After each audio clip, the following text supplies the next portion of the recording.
Welcome to Shaunie's World. These are just my thoughts with a comedic side of humor. But if you're cool with your girl, go fool with your girl. Appreciate you for dropping by.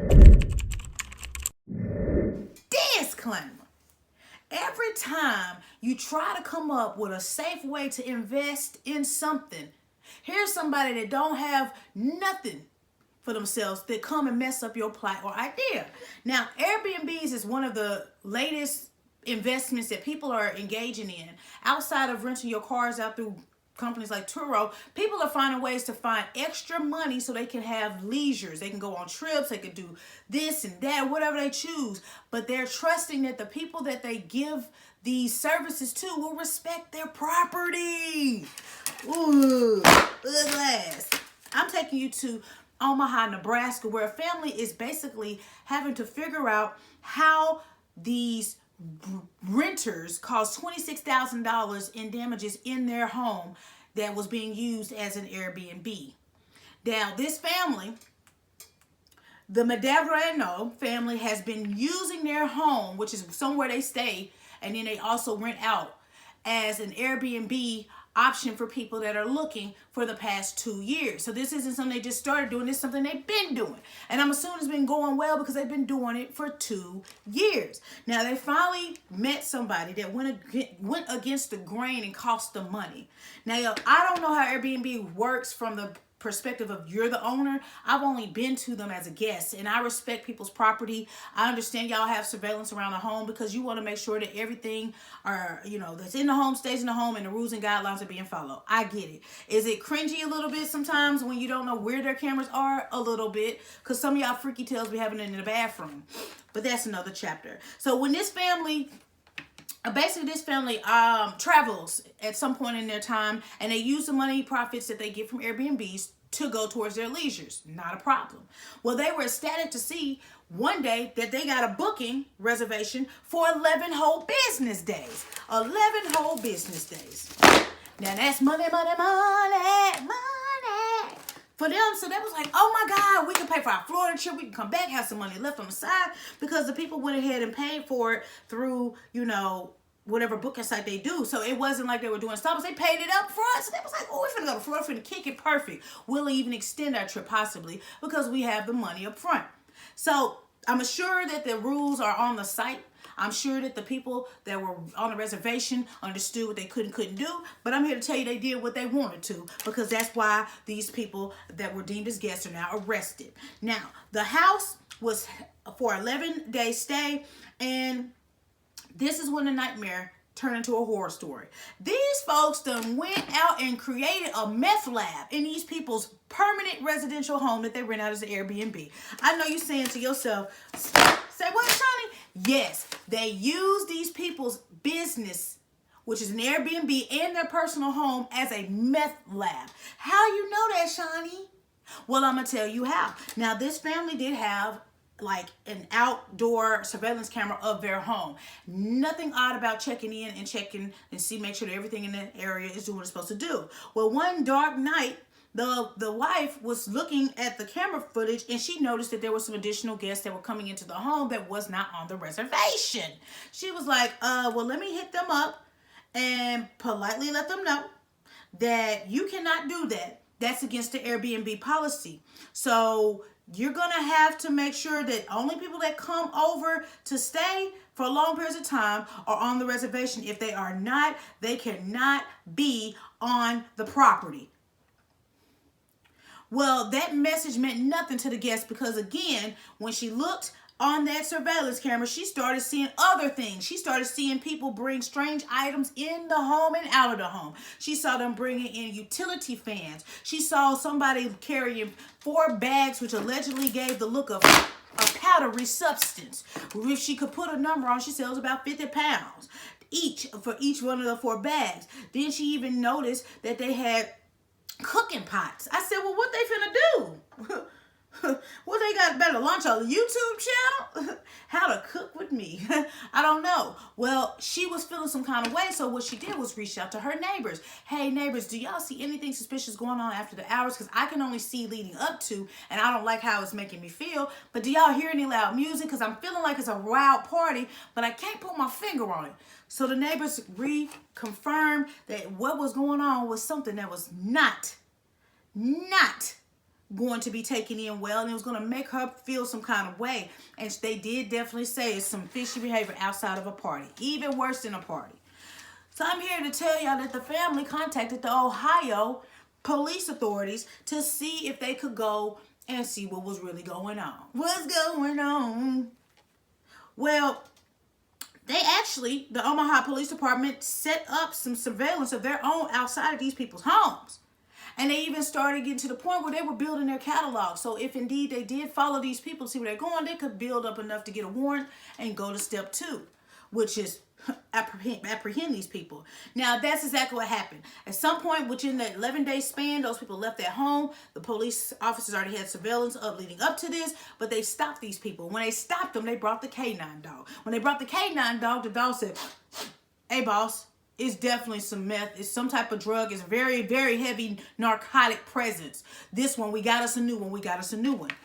Baby, when I tell you that dog sniffed around that car and found all types of red flags for narcotics, baby, they said, well, with that evidence and the evidence we call surveillance, we have enough to issue a warrant. When they got in that home, baby, they discovered that these men not only had narcotics on the presence of on their vehicle and on their clothes, but they had more than 100 pounds of meth and 2 to 3 additional pounds of liquid meth, and they did all of this in less than a week inside these people's homes.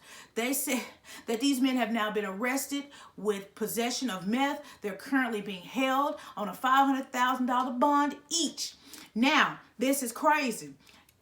The family had to watch this all spill out on their surveillance outdoor camera to get back home to see the damage. And the damage was so bad. You know, you come home from a vacation, you be like, man, I'm finna just chill. I'm finna leave my bags real quick. I'm finna lay down. But when they got home, they realized that they homeless. They're homeless because the fumes left behind took advantage of the parents' daughter's room. They had chemical dust all over the house, strong ammonia smelling scents, and they had shards of meth stuck in the carpet. They can't be in there. That'll kill them, Juanita. That's why they're supposed to be having a mask on, because the chemicals alone are too strong. That house stank. They had one room to dry crack, and they had another room to which was a bedroom to do whatever they need to do with the wet liquid form. Baby, I don't know what meth is. I don't know what meth looked like. I don't want no parts of it.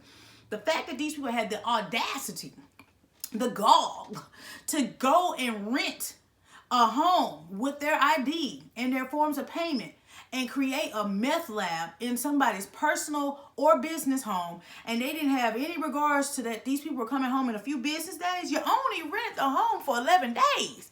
And 7 of them, you cracked up enough meth to do 100 pounds?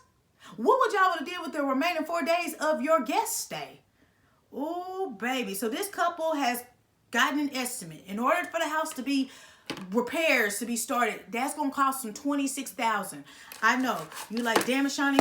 Say what? $26,000 just to get an estimate of a rough draft of what it will cost to start repairs, to get the house back to livable condition. That does not include repainting. That does not include lifting the carpet. That does not include getting that chemical smell out of there. Not include replacing the furniture, because the bedrooms were used as a drying location.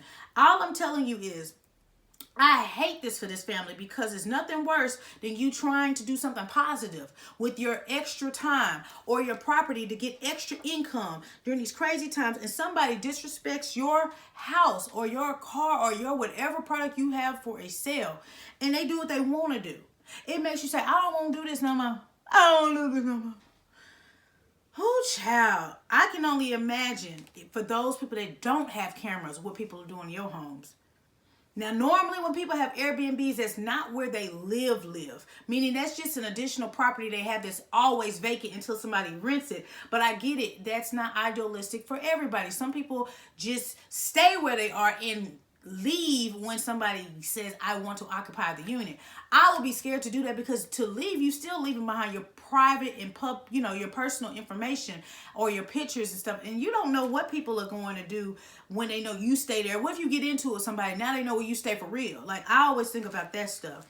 But they said that these people are working with Airbnb because they have those like recovery hosting damage waivers that you have to, do. So maybe that'll cut some of the costs of their, rebuilding and refurnishing and replacing. But they'll have to stay with friends or possibly family members to 3 to 4 months until this house is 100% livable again. And I just want to know, are you still going to use your home, your personal home, as an Airbnb business front? Now, since you see the worst that somebody's capable of doing, would you trust that somebody else wouldn't do something not as harsh as meth, but maybe have prostitution going on, have weed going on? Like, now you have to put this in your closets, people. Because we think that people not going to do that, because you're hoping that your renter they're carrying or mimicking a style that's similar to yours, how you would respect somebody else's hotel, motel, or Airbnb property. You wouldn't go in there and tear it up. But now, since you know that people are using people's homes as drug fronts and fighting rings and things like that, you might want to reconsider your clauses. And Airbnb might need to tighten up on the information they get from their guests, so they know how to weed out people. Now, I will say that Airbnb has removed these people, these guests, from their platform, but they ugly ass, so they can no longer disrespect people's home and set up meth labs. But if they're doing meth, I know somebody else out there is doing something worse or similar, because they're like, well, ain't nobody said that. It's not in the fine print. This is why you got to make sure you put even things that are just outlandish in your contract, because somebody gonna try it.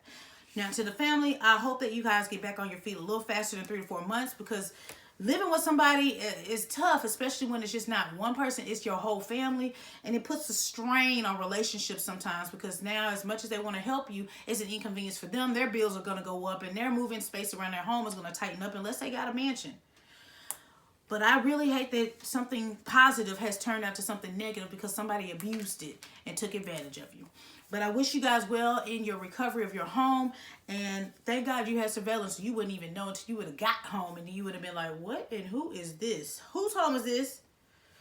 But y'all, man, y'all always messing up a good thing for somebody when you're just doing the wrong thing. But that's the way that the world goes. And that's why I tell y'all, Earth is ghetto. I won't leave. But I'm just a messenger. It's your girl, Shaunie B. If you're cool with your girl, y'all cool with your girl, make sure you check out my website, though, y'all. Yes, www.shauniebeentertainment.com. Check out the fan gear. Optional drop donations, but no pressure to do either of the two, because I see the likes, the shares, the comments means the world to me. So I just want to tell you thank you from my lips to your ears, so you know it's real. Hop in the comments. We already know we can't have nothing, because somebody always going to step up and mess it up or steal from you.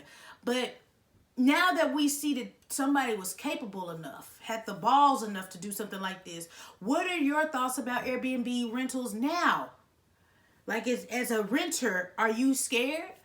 As an occupant, are you breaking rules? Or are you following them? Like, I really want to know, because it's profitable for those people that's renting, and it's a peace of mind sometimes for those that don't want to be in a hotel and have, the issues of high fees and things. Airbnbs ain't cheap either, but you have a setting to feel like you're at home, because you got parking that comes with it. You got kitchens and things that nature. You don't have to pay for those amenities. But baby, when you think about it, are you disciplined enough to follow these people's rules? Baby, I ain't opening up my house to nobody. If it ain't a house that's just on its own land and own plot and all that light and things like that, I'm not gonna rent out no room or nothing personal, because people don't respect your shiznit. But y'all get them cameras, respectfully. Don't disrespect us and put them in the bathrooms and the private places, but definitely protect your property and your investment. But wishing y'all the best of luck, okay? But until next time, next story, and I'm out this piece.